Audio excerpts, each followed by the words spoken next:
Opa, só tô aqui no início do vídeo pra avisar algumas coisas. A primeira é que eu tô gripado, então me desculpa se minha voz parecer um pouco estranha algumas vezes.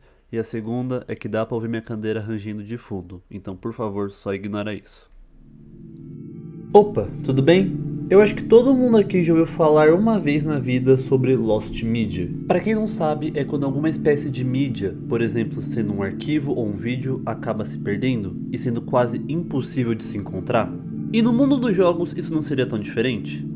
Um exemplo que eu dei no meu vídeo passado foi a demo do Silent Hills PT do Kojima. Após o seu cancelamento, a Konami fez com que todo o PT fosse removido da loja da PlayStation, fazendo com que hoje em dia ter um PS4 com um PT ainda instalado seja uma coisa muito rara de se ver. E quem não jogou na época, infelizmente perdeu.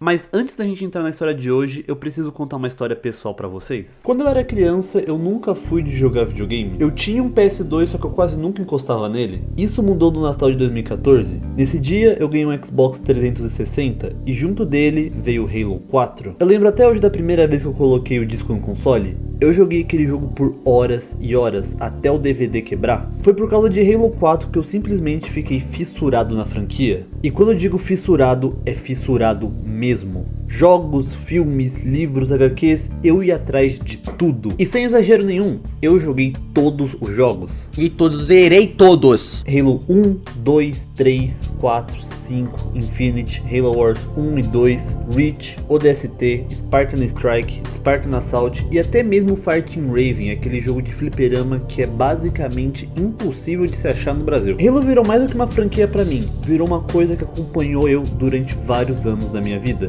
E é justamente por isso que a história de hoje chama muito a minha atenção. Lá em 2009, quando a Band ainda era dona da franquia Halo, ela fez um acordo com a Mega Bloks. A ideia era lançar uma linha de brinquedos inspiradas em Halo, só que no estilo da Lego. E esses brinquedos acabaram fazendo um grande sucesso entre os fãs. Inclusive, meu pai chegou até a me dar alguns quando eu era mais novo. Anos depois, a Band perde os direitos da franquia e quem assume é a 343, que hoje em dia é conhecida como Halo Studios. Em 2013, o estúdio chamado N-Space decidiu pegar essa ideia dos brinquedos da Mega Bloks e transformar isso em um jogo próprio.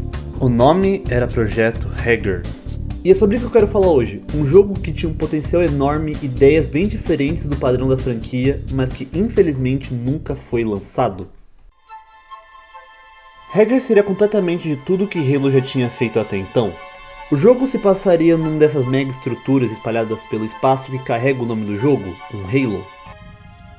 Cortana, what exactly am I looking at? That is another Halo.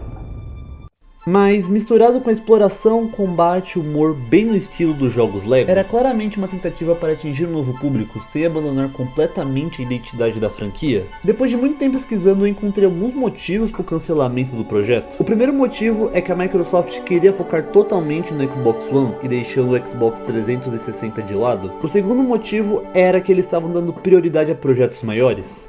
E depois do cancelamento, alguns arquivos acabaram vazando mostrando o que seria, ao que tudo indica, a fase inicial do jogo.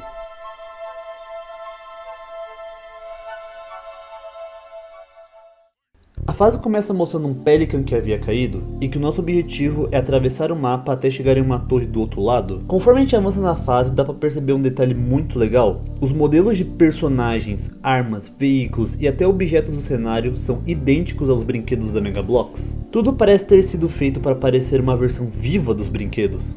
Outro ponto curioso está na animação dos personagens. Diferente dos jogos da Lego, onde os personagens se movimentam de uma maneira que as figuras não conseguem, aqui a coisa é diferente. Os personagens se movem exatamente como as figuras da Mega Bloks conseguem, já que elas possuem articulações no joelho e nos cotovelos, coisas que os Legos tradicionais não têm. E isso deixa o jogo com uma identidade muito própria. Então, uma coisa que eu deveria ter falado no vídeo, só que eu não falei, é que esses bonequinhos, eles... Foca a câmera!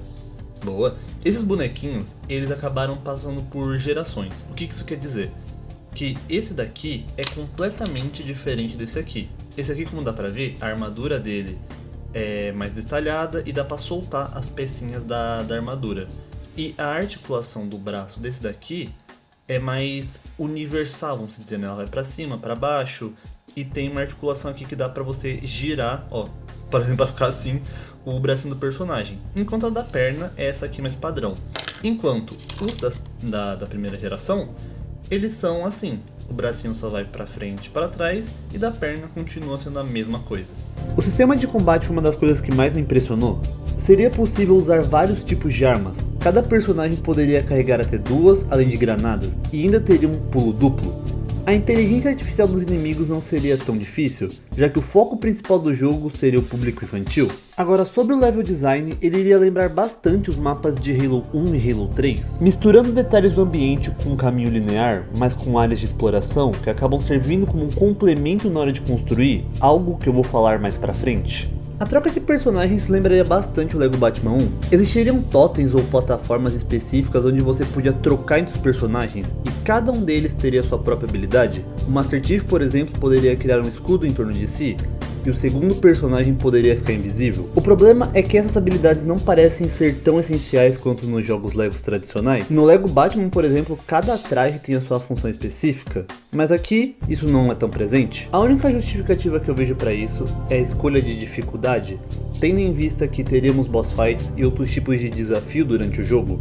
Mas mesmo assim, parece ter sido uma oportunidade meio desperdiçada. Pelo visto, também existia uma ideia de vender um dispositivo separado, onde você colocaria a figura física em cima dele e ela apareceria dentro do jogo, tipo um Lego Dimensions. E pra ser sincero, ainda bem que essa ideia nunca foi pra frente, porque se isso fosse implementado, o jogo ia ficar absurdamente caro. Agora, a parte de construção parecia um pouco profunda. Seria possível criar pontes, torretas no estilo Halo Wars e até veículos personalizados, cada um voltado para um objetivo específico do jogo. Isso substituiria a falta de exclusividade de habilidades dos personagens.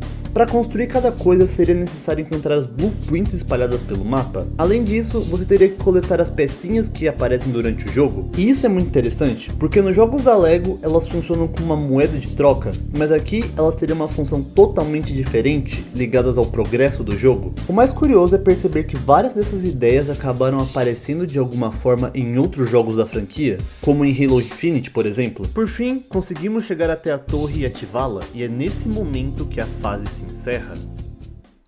No fim, Hagar não só foi um jogo cancelado, ele mostra como até mesmo as maiores das franquias têm ideias diferentes, arriscadas e que poderiam ter mudado completamente o formato que a gente enxerga aquilo. Talvez ele nunca fosse perfeito, talvez ele fosse simples demais para alguns, infantil demais para outros, mas ele tinha algo muito raro de se ver: personalidade. E hoje tudo o que resta são alguns arquivos vazados, conceitos inacabados e a sensação do e se? E essa é a parte triste de toda essa história, não é só sobre o que foi perdido, mas tudo aquilo que poderia ter sido e nunca foi.